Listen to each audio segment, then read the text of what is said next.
चन्द्राय जनकराजदा मनोहरं मामकाभितदाय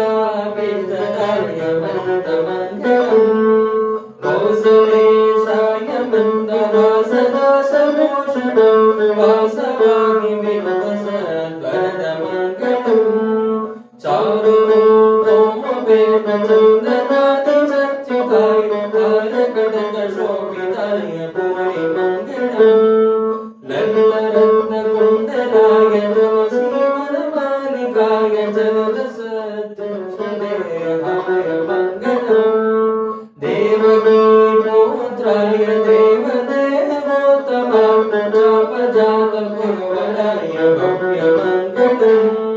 पुण्डरीकाक्षाय